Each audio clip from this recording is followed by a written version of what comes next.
Alright guys, we are going to get right into it today because something happened that I've never had happen in gardening. So today we are having an actual science class, and then later on I want to talk about some things in the garden. But first we're going to do something that is just so cool. I can't even believe this even happened today.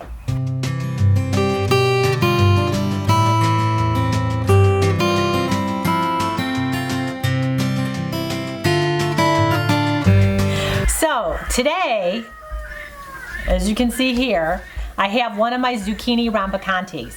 This is one of my favorite zucchini varieties to plant. It's very hardy, very prolific, and it stores phenomenally throughout the whole fall, winter, spring months. This is from last year, so it's been sitting in my root cellar. We didn't use all of them, and I like to use some of these for some seeds. Well, I go to cut it open because this is the time in July I like to plant my zucchini rampicanti, and look what happened.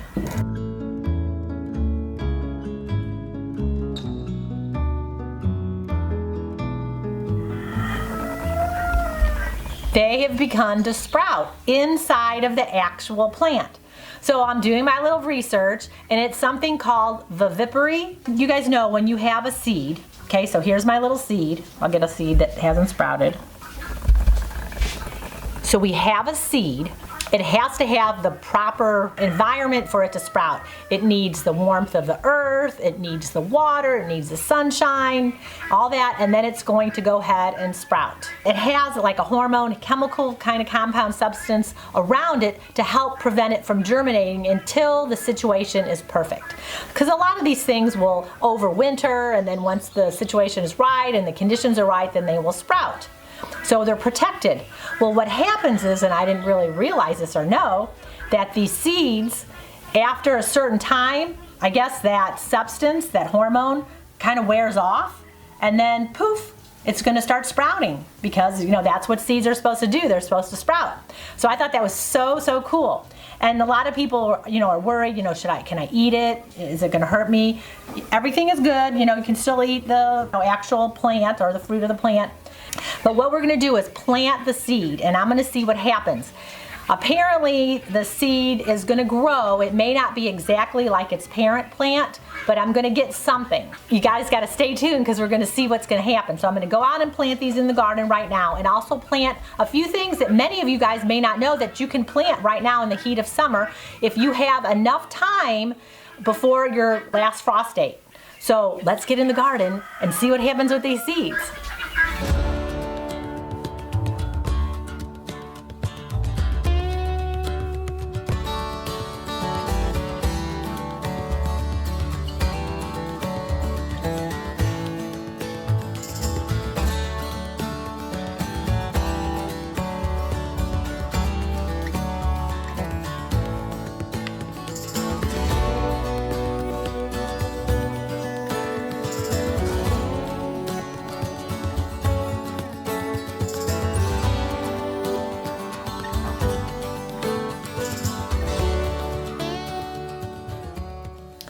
So now that we all know a new word, because you're supposed to learn something new every day, let's all say it out loud. Vivipary. And you have a tongue twister too. Say that 5 times fast. So we have our sprouted seeds of the zucchini rampicanti, which is a wonderful variety. Many of you guys know, if you've been following along, that it's one of my favorite squashes. It is very prolific, it's very hardy. I always plant it in July. I'm just going to put a few in each one, and we're going to watch and see what happens to our little seeds here. Crazy, isn't it? Now, some of these seeds that we're going to plant that you're going to be able to plant in the heat of summer here in July, we're going to direct sow in the garden, and some of them I'm going to go ahead and put in some of my little pots here. We live around the Amish, and the Amish all have great big gardens. I talk to them all the time. They'll just grow a garden, they plant in the spring, they harvest, and that's it. They don't ever plant fall gardens. And I'm like, why don't you guys plant a fall garden? You know, over the years, you know, we've had some droughts, we've had too much water, you know, your crops don't do as well.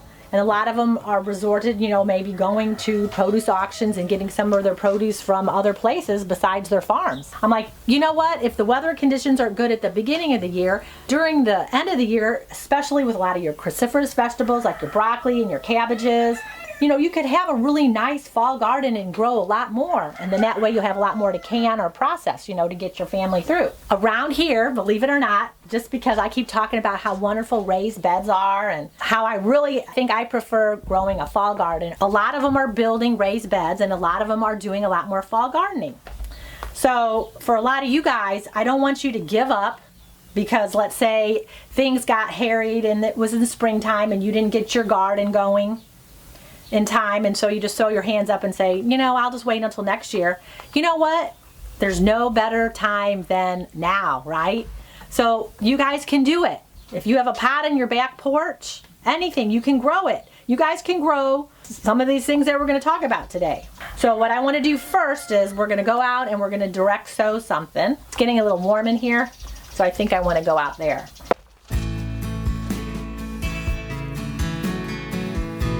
So this is why I like raised beds. I sit and I hoe. And thank you guys for everyone sending their prayers and good vibrations and all that good stuff over here. We got rain. I'm so happy.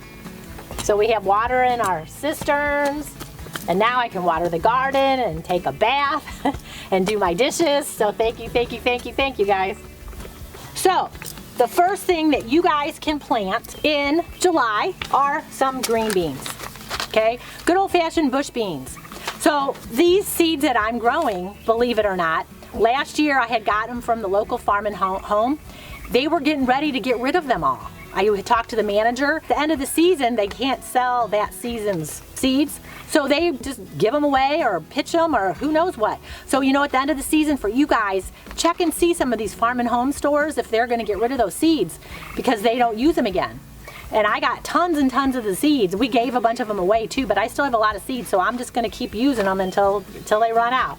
And luckily, if you keep them cool and out of moisture, they should last for a few years. So I'm going to go ahead and plant some of these bush beans here in my little area that I have on my raised beds. So on these tender green bush beans that we're going to plant, you want to plant them about 3 inches apart so you can get about 9 plants in a square foot. Finger is the best way to plant. And you can put 1 or 2 in each hole. Now they have shallow roots, so you really, you know, they can go in about 1 inch or so and they'll be fine. Now while I'm planting these, I want you guys to look over here. Look at this plant. You guys know what that is? That is parsley. So parsley is a biennial. And biennial means that it's going to go to seed every other year.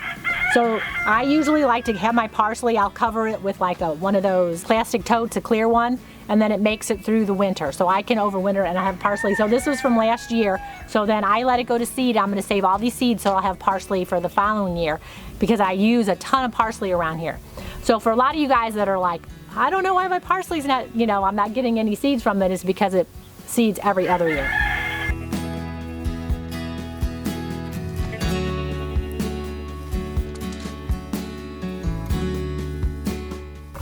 Leave a comment below on what your favorite way is to prepare your beans. And for you guys that don't have a raised bed or have a garden, you can put these in pots. They work great. You just walk out on your back deck and you can pull some beans. These are only going to take about 50 days. So remember, look at your frost date. So beans are great ways to go for the heat of summer, July.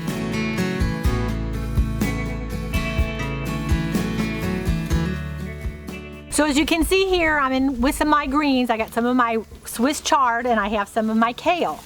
Now, Swiss chard is one of these things that is pretty good. It's pretty heat tolerant and it works out phenomenally in the summer months. So what I'm gonna do is I'm going to plant some Swiss chard and we're gonna plant it in the greenhouse and then I'm gonna transplant it here in the garden. And that'll help me also through the winter months. And then I'm gonna do a different variety of kale. This is the curled leaf kale. I'm gonna do a red Russian kale.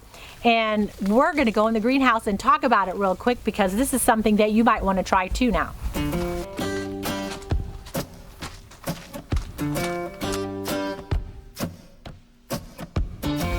So now the next crop that we're gonna plant for the middle of summer here in July is some kale. And I really like this red Russian kale. Phenomenal. It has a wonderful taste. And especially when I plant it in the middle of summer in July, it's going to be ready for my fall crop. When we start getting cooler temperatures, even like a light frost, it makes it much more tender, much more sweet. So maybe if you possibly don't like kale in the summer months, early summer months, try to grow it for a fall crop because it is wonderful. Little baby seeds. So I'm just going to sprinkle a few around in there. I do it the lazy way. And then I'm going to sprinkle just a little dirt on it. Put them in some pots, just like this. Give them a little love and a little water, and then my red Russian kale will pop up. So there's that one. So the next thing that you guys can grow in the middle of summer in July is your Swiss chard. Swiss chard is a much bigger seed, as you can see here. Do you guys hear that rustling in the background? That's my mouser dog. She likes to catch mice. She's better than a cat. What do you got, Molly?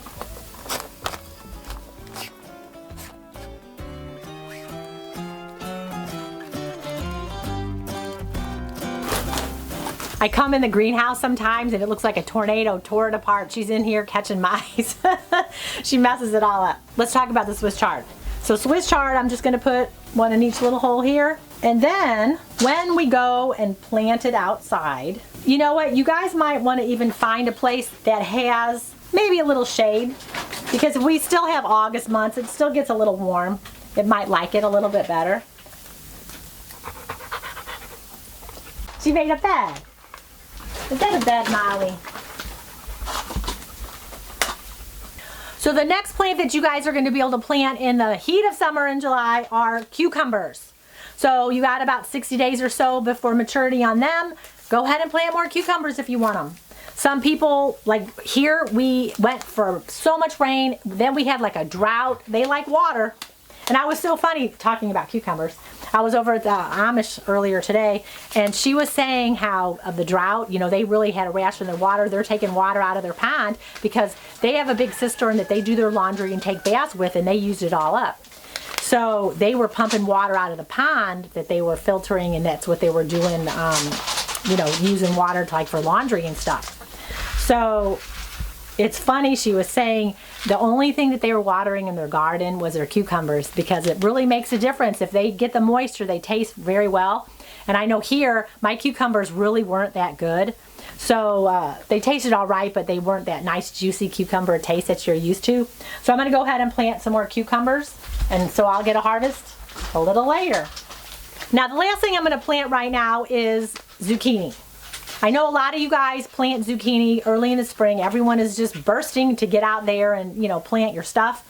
And I had taken a class, this was quite a few years ago, and he was talking about the pest load, like early in spring, everything's coming out. So those squash bugs are like crazy in the beginning, and a lot of people have problems. You know, you might get a few zucchini and then your plants go plop and they die. So I know a lot of people will plant a lot of extras to get that. And maybe you'll have one or two that survive, and then the other ones are get, you know, emancipated by all the squash bugs. What I like to do, I started just planting my regular zucchini later on in the season. That's what I'm doing now. It's never too late. You guys can plant it now. So with a little water and a little love again, we'll have some squash. So now what I have to do, so I remember what they are, I'm going to write the names of all the things that I just got done planting. So I have my kale, the red Russian, and then my Swiss chard, and then my zucchini, black beauty, and then I did lots of these guys. My zucchini rapicante. I'm going to give these to people because everyone loves these. So generally I'll gift these to some people. I'll give them to a lot of the Amish. And then here you guys see, we were at the Homesteaders of America, the Tennessee weekend, and I had gotten gifted a Cherokee tan pumpkin from Michigan. So it's from the Cherokee Nation. So I'm really excited to see this one. So I'm going to be planting this one soon. All right, so these are just a few things that you guys can be planting. So if you forgot to plant, or you couldn't plant, or maybe you want to plant, you can plant a lot of these things right now. Whether you have a garden, whether you have a raised bed, whether you have a big pot in your backyard, Just as long as you got some sunshine and some water, it'll grow and you guys can start growing your own food. Baby steps if you guys are first getting into this, but this is something that we all need to get that food security. We can start prepping. We don't need to have food traveling 1,500 miles to get to us, you know, after it's lost a lot of its nutritional value. You want to get it as fresh to the vine as you possibly can. So I'm with you guys. You guys keep working as hard as you can. Leave a comment below if you're going to start a fall garden or start growing some of these things in the middle of summer. Love to hear from you, and we'll see you on the next one. Oh, and don't forget, go to offgridwithdougandstacy.com and just register there, because we're doing tons and tons of giveaways. I think Doug just did one, a $200 gift card, a Visa gift card or something. So go to the website and sign up, offgridwithdougandstacy.com, and we will see you later. Bye.